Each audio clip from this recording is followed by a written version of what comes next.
ko na yan.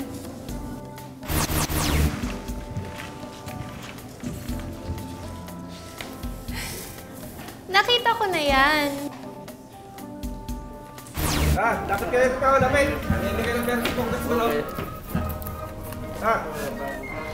Nako, nakita ko na yan, no? 2016. Pasalamat sa support.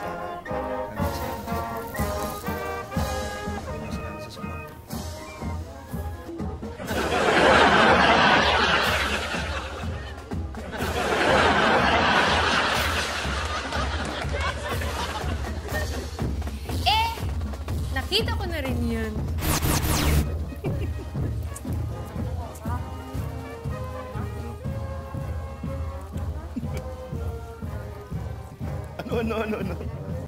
Ano?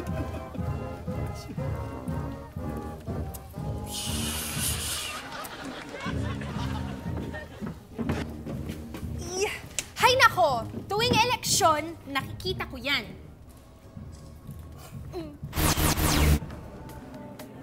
Nakita mo na pala lahat. Pero ito, hindi mo pa nakikita. Ang alin? Ang Bara-Bara, Anything Goes. At ito ang aming bagong episode na pinamagatang. Ang vote sa imo. Ang boto ay nasa sayo. Ang galing ng mga bara.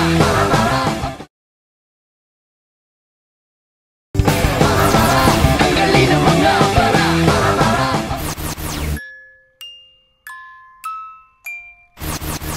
Sampung mga daliri, kamay at paa. Dalawang tenga, dalawang mata, mag-biometrics na. Dalawang tenga, dalawang mata, rehistrado ka na ba? Kakainyus! Nakaka-news! Nakaka-news! Welcome back sa aming pinaka-inaabangang segment, ang Nakaka-news! And bago natin simulan ang aming topic today, gusto kong i-welcome dito sa Bara-Bara ang ating bagong host, si Elora! Yes! Elora. Okay. Iboto natin si Elora. Yan. So simulan natin ang ating topic, Kel. Speaking of botohan, umpisahan na natin. Alam mo, nakaka-inuse talaga yung mga celebrities na yan. Yung mga celebrities na yan na tumatakbo kasi alam nila, kilala sila, pero ang tanong, kwalipikado ba sila? Kailangan ba natin talaga ng artista? Yung bang movie na pinagstaran nila, may napulot sila doon para maglingkod para sa bayan? O ginagamit lang nilang stepping stone ng pag-showbiz nila? O yung pagiging celebrity nila, basketball player, boxing, kung ano. Hindi, minsan naman, kapag wala ng showbiz, Ito na yung second career. O kaya, yung iba nga politiko, pag hindi na sila makakatakbo, minsan nag-showbiz din sila eh. Talagang nagko-cross lang din yung showbiz at saka politiko. Umiikot-ikot lang sila eh, sa politika o artista. Parang nakatanda yung sinabi ni Miggy before, PBA. Yung politik. Kaya lang ngayon wala yung basketball. Politika, artista. Umiikot lang yan. Ito kaya tinanggap ko tong hosting na to kasi magpupolitiko din ako. Magagamit natin siya in the future eh. And yung akin naman na nakaka-inuse is yung mga survey. Alam mo yung mga napapanood yung mga balita, tapos diba, sasabihin na, dito sa survey na lumabas ganito, ang nangunguna ay si ganito. Maraming naloloko dyan kasi hindi nila alam, kasi nag-aaral ako ng marketing. When you do a survey, may sample kang tinatawag. Ibig sabihin, talagang focus sa isang grupo. Kaso, kapag sinasabi nila sa balita, akala ng tao, as in buong Pilipino, ang bumuboto sa ganung tao, sa ganung presidente. So, kumbaga, nasisway na i-impluensyahan kung sino talaga yung gustong iboto ng mga tao. Kasi, dun sa lumalabas sa survey, pwede ring bayaran yan. Tapos kontrolado rin yung survey ng media. Isa siyang malaking conspiracy. Hindi ako naniniwala sa survey. Yeah. Never ako naniniwala sa survey kasi never pa ako na-survey eh. Yun. Wala rin akong kilalang na-survey na rin. Kayo ba may mga nakilala? Ako sa radyo lang. Survey, Kung hindi naman niya hawak yung, hindi naman niya nakukuha yung opinion ng buong Pilipinas. Yeah. May certain grupo lang talaga nakukuha eh. Wala, may... Oh, shit! Naku, binabalik na tayo sa studio. Isa-isa na po tayo. Mayor, wag! Mayor! Saka yun nga, balik tayo dun sa survey. Parang totoo nga na parang number lang din naman yung nakukuha eh. Parang hindi naman nakukuha kung bakit nila gustong piliin tong taong ito. Parang more on numbers lang. conditioning yun eh. Kasi pag sinabi sa survey na yung gusto mong iboto, laglag sa surveys, isipin mo, baka kailangan iboto ko na yung pinakamataas sa survey na Para di masayang yung closest para hindi sayang. Ganun bumoto kasi yung mga Pinoy, sunod sa uso. Alam mo, speaking of conditioning, nakakainis yung mga political ads, yung mga naglalabasan na advertisements. Ito na naman tayo magiging emotional ng mga Pilipino. Kunyari may nakita tayong one act of kindness ng isang politiko, matatouch na tayo. Ay, ito gusto ko iboto to. Or kunyari, itong politiko na to ay pumunta sa isang liblib na lugar. At nakita sila, nahawakan sila. Ito, emotional na naman tayo. Mas pinapairal natin yung damdamin natin kaysa sa isip natin. Nakakainyos! Nakakatawa nun. Diba? Kaya naman may poverty is dahil hindi rin maganda yung pagpapalakad sa gobyerno. So parang, alam mo yun, sila rin yung gumawa ng problema na yun eh. Tapos bilang sila yung magiging solusyon, kunwari sa ads Yung pa, yun nga. Ang problema pa dun sa political ad na yan, unang-una, napapaisip, ang laki-laki ng ginagastos para sa isang ad, ano? Tapos araw-araw mo nakikita, di ba? Yung magpapaakit ka pa ba sa baka mo, di ba? Medyo, tapos, hindi mo rin naman gets, may kanta lang, may sayaw, pero wala namang malinaw na plataforma, wala namang malinaw na punto kung anong gagawin niya. At wala hindi lang. lamang yan, mas nako-confuse tayo. Lalo na ngayon, di ba, meron tayong yung 57 na COC, yung Certificate of Candidates. President. Oo, for president. Yeah. Masyado silang madami.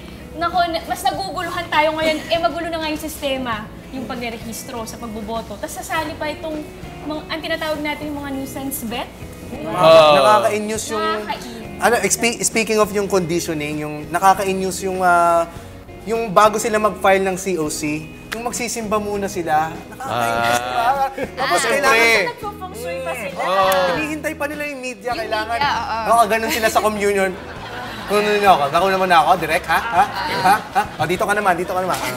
Magandang side. Hindi tayo basta magpapadala dun sa ipinapakita nung TV, radyo. Alam naman natin medyo scripted yun. Kailangan maganda lamang yung makikita nila di ba? Tama, Pero tsaka, ang ko dyan, ang dapat isipin natin, hindi lang naman yung politika yung mga nag-benefit kapag campaign season di ba? Okay, fine sila yung mga tumatakbo, madali natin silang sisihin.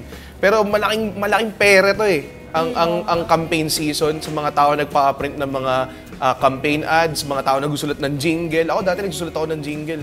Mga tipong magpiprint ng t-shirt, mga ganong klase. Malaking industriya yung nangyayari pag may election Parang nagiging business na rin yung mga business na nga. talaga. So, kahit alam nilang pangit yung kandidato na pinagpiprintan nila ng t-shirt or whatever, tinutulungan pa rin nila kasi may pera Pagpangit talaga yung kandidato, matinding Photoshop yan Oo, yung pa, di Parang ba? papugian, pagandahan, pabunggahan. popularity contest kasi siya At saka may nakita nga ako sa dyaryo kanina na parang kunwari may tatakbong senador o ganyan. Tapos yung asawa niya artista. Siyempre, dala-dala niya yung asawa niyang artista. Actually, almost all of them, parang napansin ko meron silang dala-dalang sikat na artista. Sabay-sabay sila mangungumun yun din. At hindi lang sikat na artista ang dala nila, mga artista din ang tumatakbo. No, yun na nga. Diba? Tapos ito nga, pag tingnan mo, ngayon, pati yung social media, binabayaran na. Aba, ito yung vlog ko. May nag-alok sa akin, nabayaran ako per vlog entry. Hindi ko sasabihin ko sino. In fact, hindi ko maalala pangalan. At pumayag ka 50,000 pesos per vlog entry, 50,000 per Dapat vlog pumayag ka, entry. Kel. Pumayag ka. Dapat pumayag. Hindi, pero Pangkain din unang-una, natin yun ng pizza. sa isa siyang city na hindi ko lang Pangasinan. Wala akong kilala sa Pangasinan. Kaya nga, hindi maganda. Bakit ako nilalapitan sa Pangasinan? Hindi ka maapektuhan ng pinanalo mo. Di ba? Ano naman magagawa ko para sa Pangasinan? Ayaw mo na diba? makakuha ka ng racket, Kel. Sayang yung pera, Kel. Sana pinakain mo na lang kami. Hindi, tapos meron namang isang singer ngayon ng banda, inalok daw ng 2 million na mga pangampanya sa Twitter para sa isang presidensya mo. Sayang din yun actually. Teka. Magkano yung sombrero mo? 50,000 ba yan, ha? Parang bago yun. Kunyari ka pa, ha? Hindi. Ito pa, nakaka-inews. Yung speaking of 57 presidential candidates, parang sobrang File dami ng nila na COC. parang hindi mo na alam, parang wala kang choice. Parang ang hirap mamili. Yun. At mas ginugulo lang nila tayo, nagiging sobrang komplikado ang lahat. nakaka-confuse. Hindi mo alam kung ano yung qualities na meron sila. Feeling ko, ang isang magandang solusyon is open debate or open forum. Tapos 57 sila, no? At magdasal din natin ang Bola. sinabi. Dapat wrestling eh, no? Ginawa nila yan para sa mga senador dati. Yung mga senatorial candidates by batches of 20, nag-debate talaga. Okay. So kung kaya gawin yun sa mga... Speed debating. Parang speed dating. May time limit. Eh, ang tanong, a-attend ba silang lahat? Yun lang. Pero alam mo, Basta si Red, meron nang napiling dun sa 57 na yun eh. Meron ko na napiling. ito talaga eh. Gusto ko yung nagpalit ng ng 4 seasons. Bakit ba sino nagko-qualify kung sino Nuisance candidate o hindi? Tama. Seryoso. Yung mga binoto ng presidente dati, yung mga nanalaman na ayos ba yung Pilipinas, di ba? Who's to say na yung mga itong pinadala ni Lucifer ay hindi maagawa ng buti sa presidensya. I mean, hindi natin alam. Alam mo, akin kung talaga natuloy sila na-approve yung candidacy nila or whatever. Di ba? Malay mo, ako, bobotohin ko yun, yung pinadala ni Lucifer. Why not? Sayang nga yung huling election eh, di ba? Babayaran daw niya yung utang ng Pilipinas. Oo. Tama. Ganda So, pa. Kasalanan niya Pilipinas. So, essentially, to wrap up, magulo talaga ang eleksyon. Magulo talaga. Aminin na natin, pag sinabi ng fortune teller magulo, malamang. Pero yun na nga eh. Kaya trabaho natin na mag-aral, alamin, magbasa, magtanong-tanong. Yes. Kasi kung hindi, pagdating mo doon sa harap ng balota, baka na lang, hindi ka na lang magsulat at umuwi ka na lang. O hindi ka na lang bumoto. Eh, responsibilidad natin bumoto. Archangel Lucifer 2016. Okay, maraming salamat guys sa inyong opinion. And kung sa mga nanonood po sa bahay, kung meron po kayong suggestion ng aming nakaka-in-news topics, ipadala lang ninyo. And please follow our social media pages. Everyone, this has been Nakaka-in-news!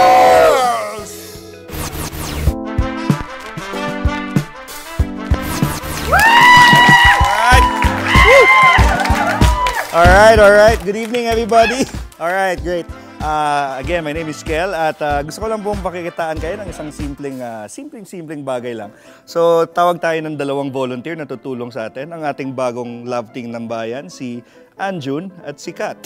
Yan, parapakan natin. Okay. Simple lang, sige lang. Tama-tama, dahil election ngayon at kita niyo naman, ang daming tumatakbo ngayon, napakababa ng standards ng pagtakbo ngayon. Mas mataas pa ata ang standards natin para sa mga Tinder date. So, ganito lang naman. Kailangan ko sa inyong pakita ang tinatawag nating escapology. Okay? Escapology. Anjun, dito ka. Kat, dito ka. Okay? Sige. Ngayon, ano ang escapology? This is the magical art of escaping from different things. Siyempre, ganun ang mga magician at mga mentalist. Tumataka sila sa lubid, tumataka sila sa posas, tumataka sila sa responsibilidad sa buhay at sa mga possessive na girlfriend. Kasi ganun talaga kami. Ang una-una, ang pinakasikat na escapologist of all time is Harry Houdini, hindi Potter. Harry Houdini. Harry Houdini was born 1874. He passed away 1926. Pero close kami. Tawag ko sa kanya Kuya Har. So one time sabi niya sa akin, Kel, turuan mo naman mag-escapology. Sabi ko, sige, tuturuan kitang sabi ko sa kanya, turuan mo mag-escapology. Sabi niya sa akin, sige, Kel. Ako bahala magturo sa iyo ng escapology kasi tinuruan mo ako mag-Tagalog. So, ito lang naman, simple lang ang tinuro sa akin ni Harry Houdini. Ang tinatawag dito ay Shanghai Shackles. Okay? Kaya siya tinawag na Shanghai Shackles kasi siya ay ginawa sa Shanghai. Alam niyo kung alam ang ginagawa sa Shanghai? Lumpia. Yon, tama. Dalawang components ng Shanghai Shackles. Unang-una ang padlock. So, check out the padlocks. Make sure na solid siya. Unless gamitin mo yung susi, hindi yan bubukas. Okay? And on the other end, gusto kong tingnan niyo mabuti ang sunod na component ng Shanghai Shackles. Ito po mga kaibigan, ay ang shackles mismo. Check mo yung bag. Kat, make sure na wala siyang laman, walang extra.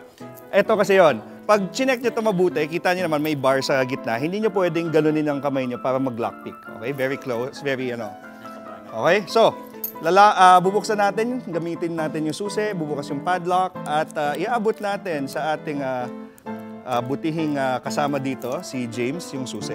Ngayon, pag hindi ako makatakas, hingin ko na lang yung susi kay James. Ganun lang naman yon. Okay? So, ganito. Very simple. I'll give you one padlock each. Kailangan nyo akong i-padlock in. Yung as tight as possible. Yan. Pwede kitang tawagin Christian, tapos ikaw, Anastasia, di ba? Okay, good. Okay, so yan, sisigapan niya, yan. Yan, sanay ka na, ha? Medyo nagulat ako doon. Go ahead. And then, si Kat naman na maglalagay. Yan. Grabe, suspense. Okay. Huwag lang magdugo, okay lang. Yan. So you can see, completely locked. Check the padlock, make sure secured. Check the padlock, make sure secured. Yan, hawak-hawakan mo. Yan. Okay, so ngayon, hawak niyo yung bag, pakihawak tag isang kamay kayo. Yan, one hand each. Yan, okay? Team effort. Sige. So ganito gagawin natin, okay? Susubukan tumakas within 2 minutes, okay? Within 2 minutes, tatakas. Wala pa ho, relax. Tatakas pa lang. Medyo mahirap ang ginagawa ko, trained professional ako, please. Kung may mga batang nanonood, please don't try this at home, okay? So minsan sinasabi nila may daya ako. Yung daya daw baka nandun sa singsing. Paki-check nga yung singsing kung may daya. Wala naman, di ba? So ngayon, subukan tumakas. Wala pa. Check niyo yung bag. Wala naman, di ba? Wala naman. Okay. Teka lang, pakihawakan yung sombrero ko. Wala ding daya dyan. Okay? So hindi pa ako nakakatakas. Mahirap po talagang tumakas dito. Ngayon, subukan ko tumakas. Pag hindi pa talaga ako makatakas, last try na to. Hihingin ko na yung susi kay James. Okay? So, ganito. Teka lang, nahirapan na. James, paabot naman ng susi. Oh. Mga kaibigan, ang tawag po dito, Escapology. Maraming salamat. Ang galing ng mga para.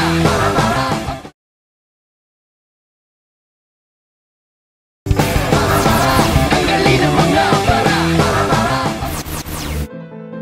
Welcome to Barabaras Lesson for the Day with our language expert and teacher, Miss Papo.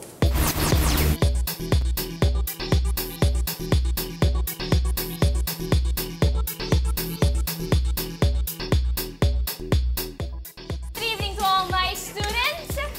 In Korean, 안녕하세요. In Japanese, konbanwa. In Russian, добрый вечер. Anigwabo mo, Wiz Kalorking! Gabi na, mga chaplo! Rampa na, rampa! Oh, rampa! Excuse my behavior. I am your language teacher, Miss Papo. I was born in Santolan, lumaki sa Camias, at tumanda na sa Sampaloc, Manila. Truly, mayasim pa ang lola nyo. Mayasim na. Anyway, may kasabihan nga. Walang matimtim na berhen sa matiyagang manyakis.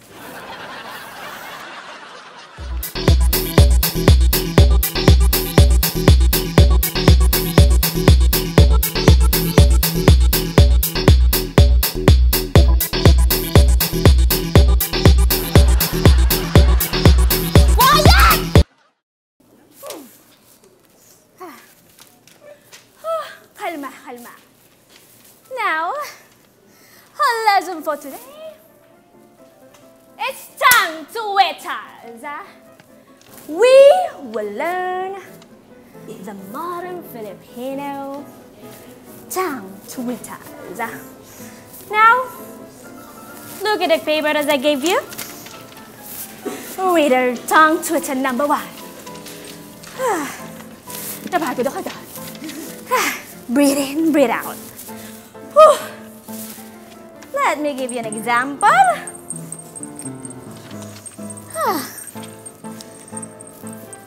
Tongue twitter number 1. Minikanan ko ni Mayor Romanico at makinari nisipinin mo na Monica at Mercado sa Makati, sabi ni Morales. Elora, can you try it?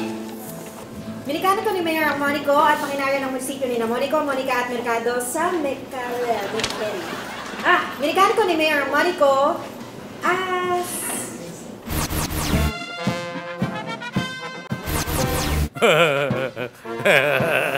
Oh, Geogas! Oh, wow! Oh, shucks! Don't get us, man! What's funny? What's up? Anong what's up? What's up? May application ako, bagong application akin nung na-download ko kagabi. What's the app for? Ano po yan? Para saan? Ay, ang pangalan na ring app na ito, Your Combo Face looks familiar. Oh, ang kanya combo face yun, kukuha ka ng isang muka, ha? Tapos i-combine mo sa isa pang muka. Ang resulta, nung dalawang mukang pinagsama, yon ang combo face. Minsan, ang resulta noon, nakakatuwa, nakakatawa, nakakaasar, nakakainis, nakakapikon, lahat na. Lahat na feelings naroon na. Talaga po? Oo. Parang addict nga po kayo dyan eh. May gusto pa naman po akong itanong sa inyo. Kasi yung election po parang may mali. Anong may mali? Alam ko na. Baka yan yung tinatawag naming electoral dysfunction. Aba, perfect na person ako to ask. Ay expert ako dyan sa electoral dysfunction. Electoral dysfunction? Oo, ang electoral dysfunction is a man is incapable of making an election. Try lang siya ng try, pero hindi siya maka-achieve ng election. At naluy-luy lang ang kanyang balota.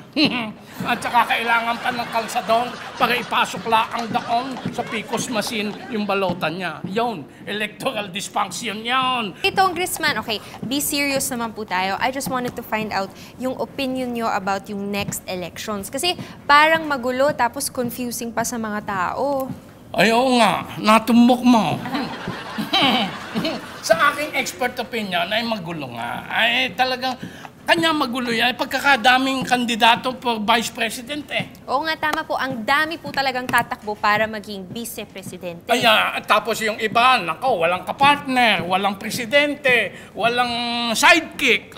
Ibig sabihin, pag walang kapartner, yung sidekick lang ang natakbo, parang absent si Batman, ay di bahala na si Robin. Ay, yun eh. Kanya yun eh. Gayon ang mga pairing niyan. It's more funny in the Philippines talaga eh. Opo, tapos marami pa sigurong nuisance candidate. Nuisance candidate? Oo. Wag mo namang maliitin yung mga don't small us naman. Ay mga kapartido ko yung sa Lakas Tama Party. Yung mga sinasabi mong mga mahigit na 50 yan. Gusto ko nga sanang tumakbo for president, naunahan lang ako ng mga kapartido ko sa Lakas Tama. Ay, daming na, may tama na, may Lucifer pa, may kung ano-ano pang mga kalintikan doon. Siya, pero sa totoo lang, karapatan naman nilang tumakbo eh. Sobra lang ang dami sila. Pero, alam mo ba kung bakit? Ay kasalanan yan ng mga namboboto eh, yung mga butante. Ay, talaga po? Tingin niyo po kasalanan ng Filipino people? Oo! Abay, gaway, ang Filipino people, hindi nila alam kung anong gusto nila. At pag hindi mo alam ang gusto mo, siyempre, magulo. Yun ang nangyayari diyan. Parang smorgasbord ngayon. Pagpipilian mo, para yung handaan sa dami ng putahin nakahanda, yung handaan sa probinsya. Ayun, ang daming pagpipilian. Pinuno mo ang plato mo ng pansit, ng spaghetti, ng palabok. Ay, busog ka nga. Pero pare-pareho naman yung kinain mo. Noodles lahat yon, pasta lahat yon. Oo. Ay di, maaaring magkamali ka talaga. Sa dami ng choices, maaari ka magkamali. Yaw. Okay. Naintindihan ko na po. So, ang dahilan pala ng maraming vice presidential candidates ay dahil hindi alam na tao ang gusto nila.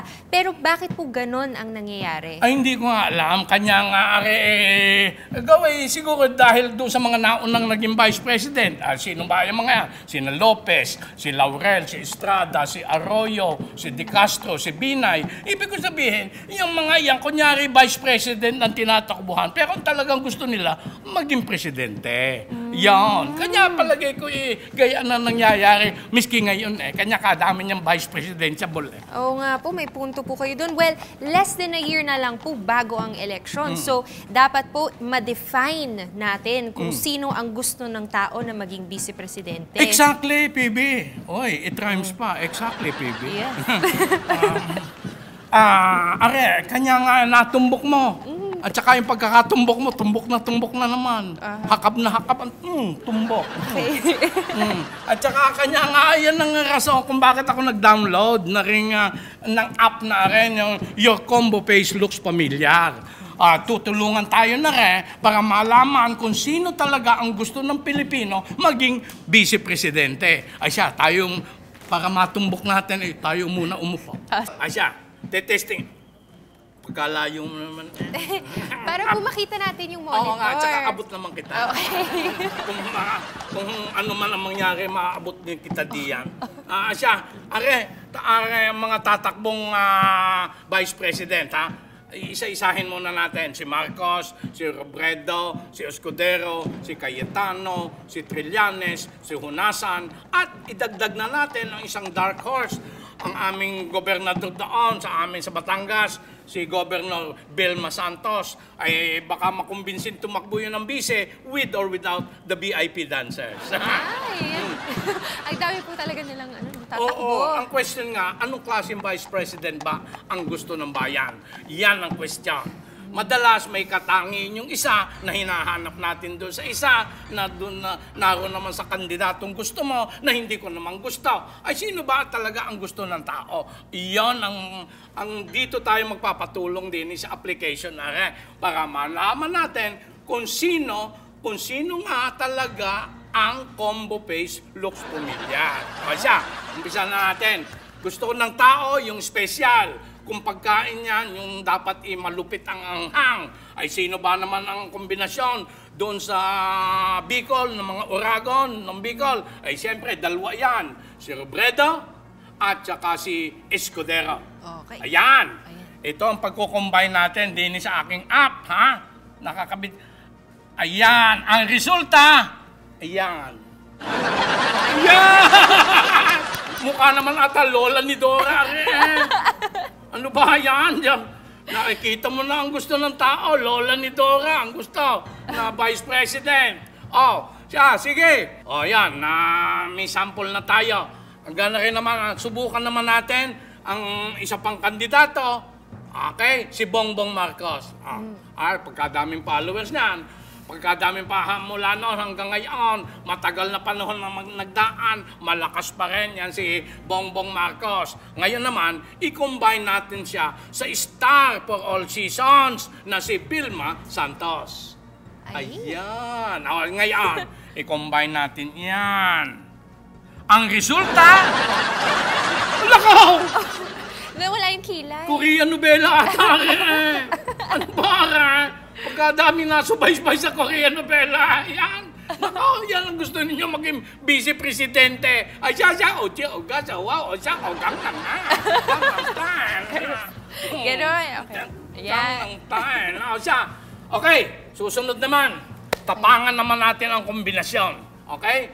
Ang kombinasyon naman natin, parehong militar, macho, na laban ng kudeta. Hunasan! Ayan, hunasan muna.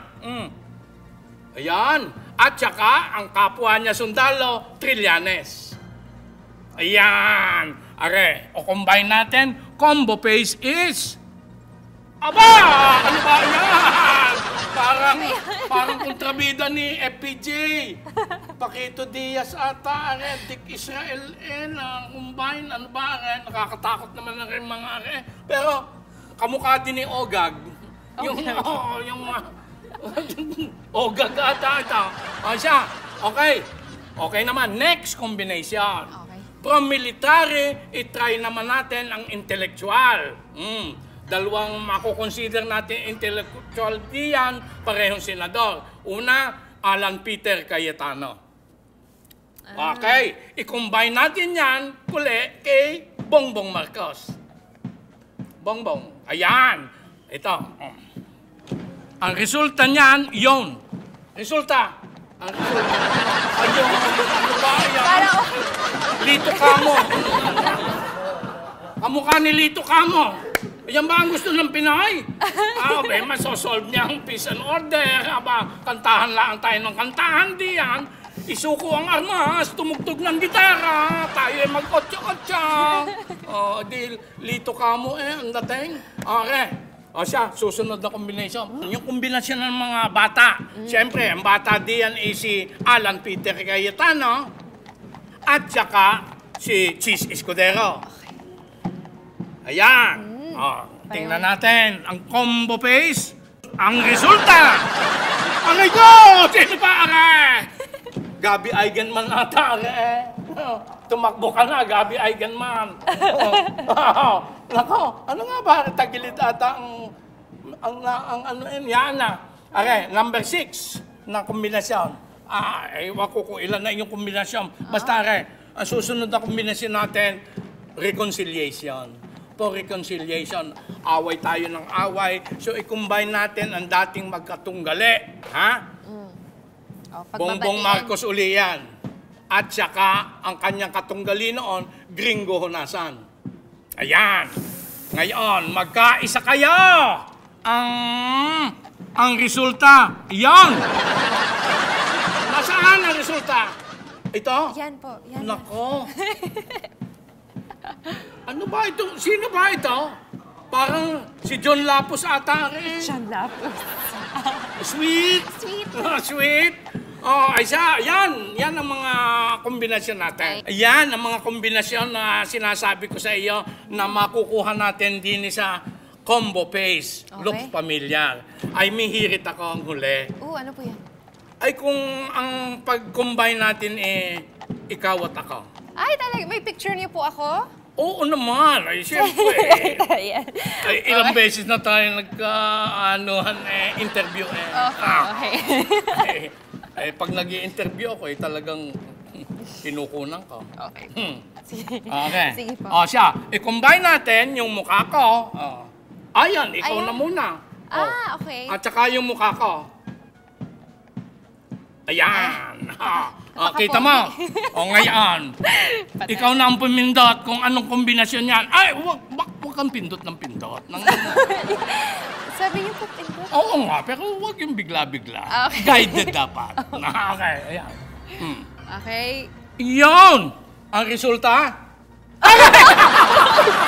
Ricky Reyes ba, Baka magkukulot ako ng ano ba ang kombinasyon nito? Nakatuwa na. Oo nga, Elsa. Okay?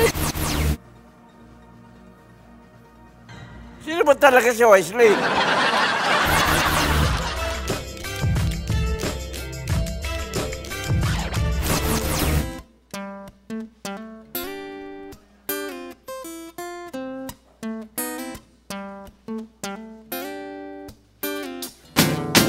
I make faces to make you laugh.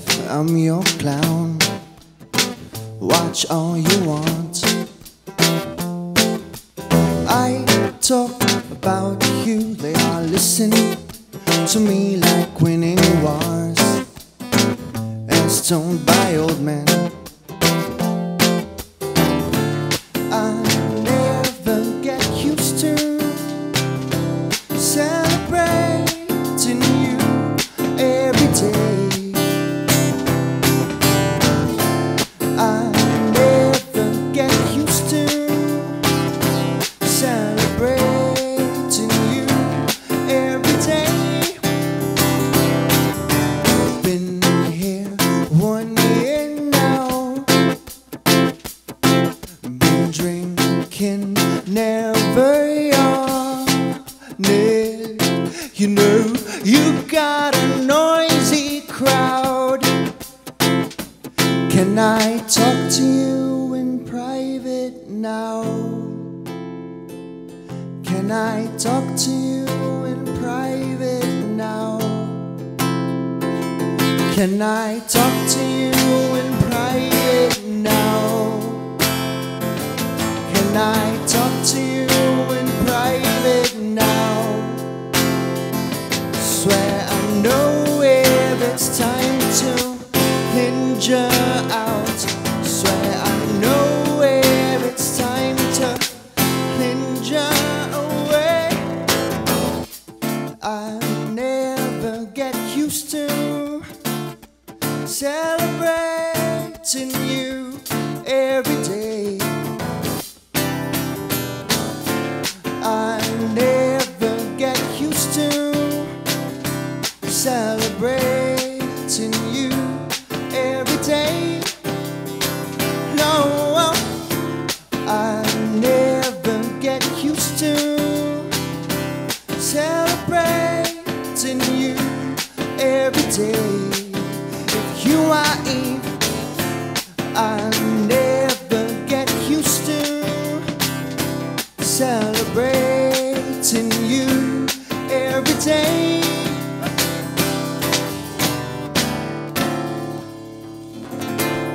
Thank you.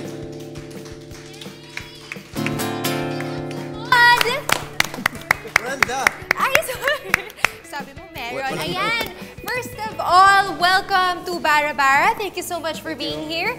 Mod.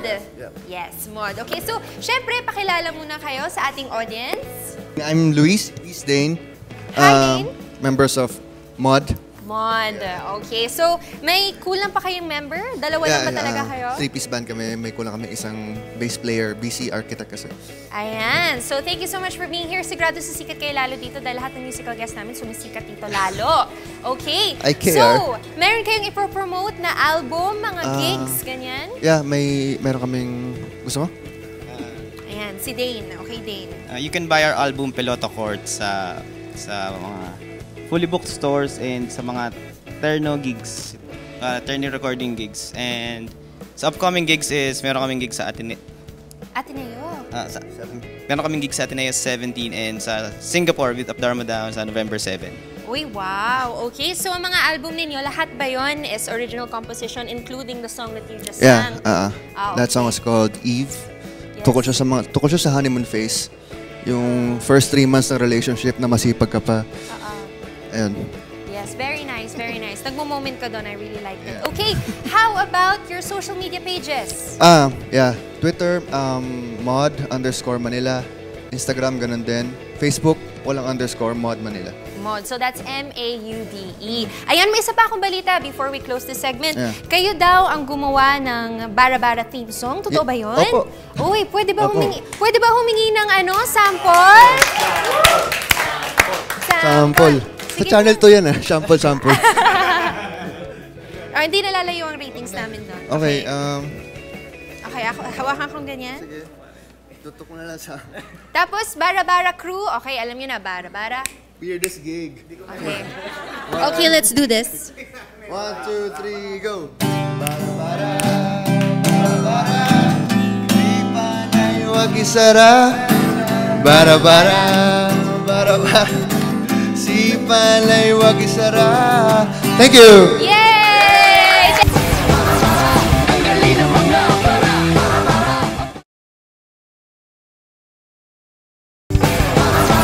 Ang galing ng mga para.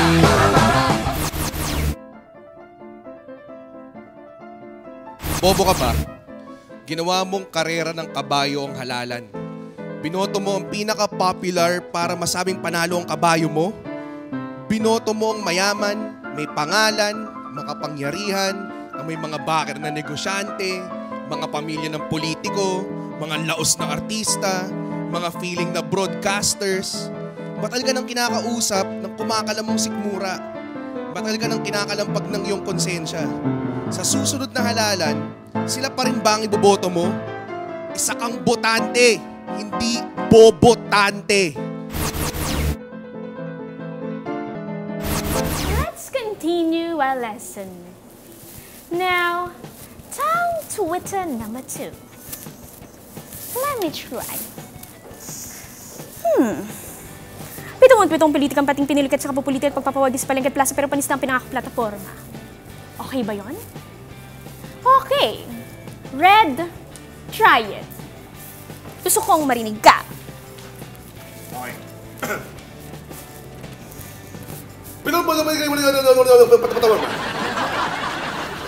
Red, mukhang mapapalabas ka sa klaseng ito. Bakit? Ni isang word ay wala ko naintindihan. Masyado lang kayo mabagal Dominic. Diyos ko. Get out! Gawin ko ulit, ma'am. Last chance. Okay, last chance. Wala.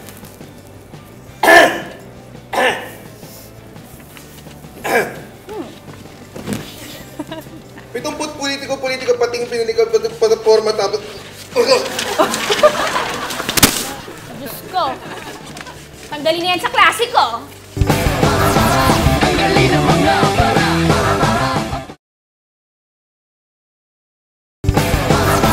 Ang galing ng mga para. Yes, on our set of Bara Bara today, we would like to thank our sponsor who has been so generous. Ang daming food na dinala sa set, kaya happy-happy ka maulit.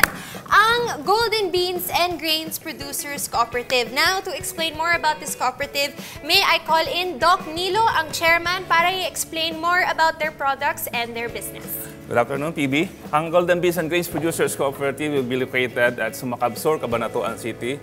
And we will now highlighting the different products of our cooperative. Andi Yes. dito yung mga special products natin, ano? Like special tokwa. Yes, Ang tokwa natin ay kakaiba. It lasts for 2 months ano, na nasa ref. Hindi katulad ng ibang tokwa na nabibili natin na more than 1 day lang, 2 days ay nasisira na or umaasim na.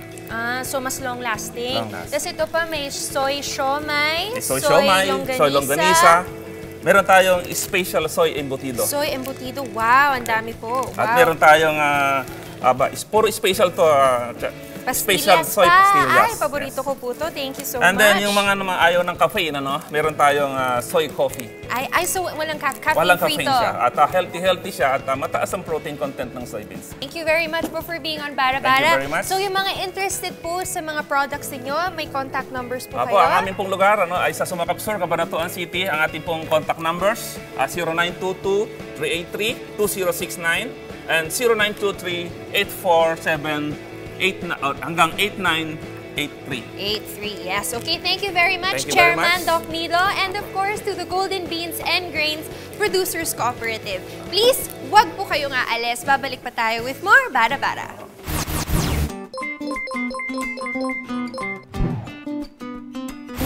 Question! Di kaya dapat may cash bond para hindi nagmumukhang circus ang filing ng COC? Question! Kapag ako ba ay ulila na o di kaya namatayan ng mahal sa buhay, pwede na ako maging presidente? Question! Pag di pabor sa'yo ang survey, no comment ka. Pero pag pabor, proud na proud ka. Are you drugs? Question. Seriously? More than 50 ang presidential wannabes? Ano to? Check-up ng may mental disorders? Question.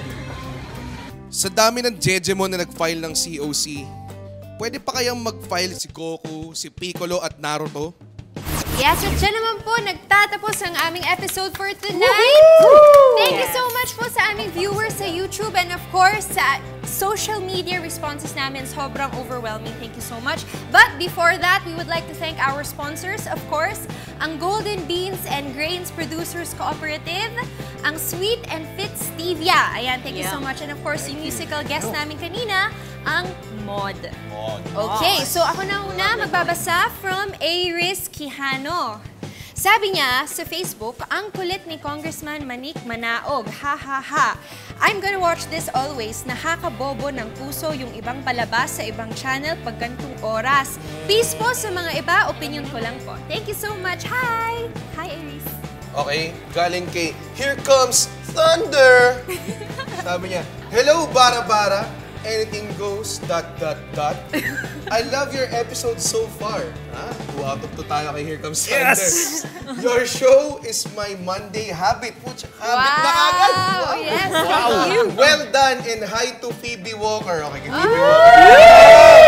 Phoebe. Thank you. And hi to Red. Ang gwapo mo talaga. Kasama.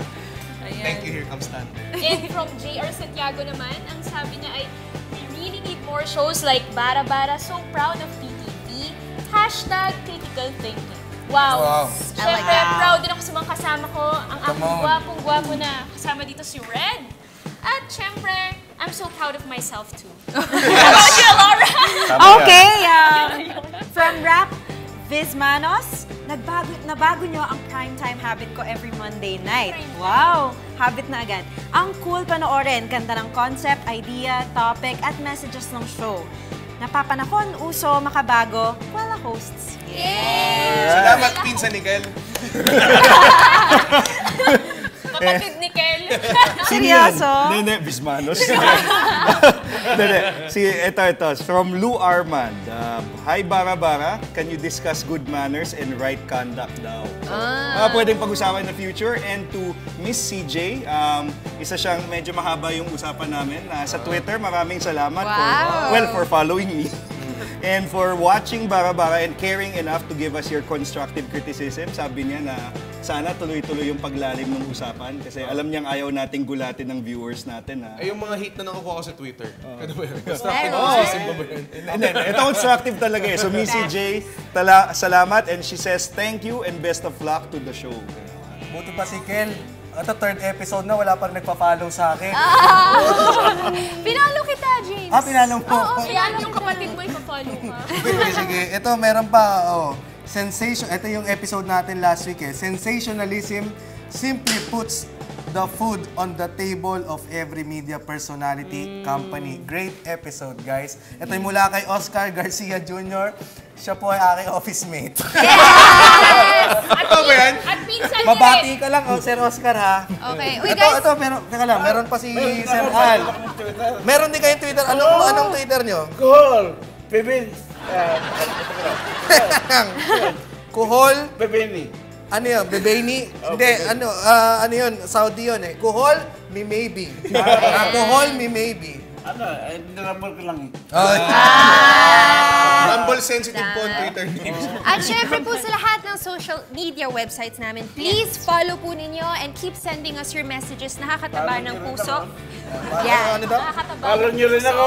Si Kuhol, Bebeni. Mga pinsan niya, kapatid na. Yes, and I would like to personally thank Skinfinity Medical and Aesthetic Clinic, Lavish Nails, Spa, Top Cat Driving School, Gold's Gym. Thank you so much po. Salamat din sa mga pinasalamatan ni TV. Wala kami sponsor eh. Wala pa. Salamat. Thank you. Hi to my dad, my family, Ate Dayan, Otep. Oy, si Mami, Mama. Salamat, Mario. Kahapon. Thank you. Okay. Don't forget Q Cinema. And don't forget, Sunday, 8 to 9 p.m. ang replay namin. And you can find our episodes on YouTube. So thank you. Until next week, we'll be back. Ito po ang Bara Bara! Anything goes! CTV4! Thank you, we love you.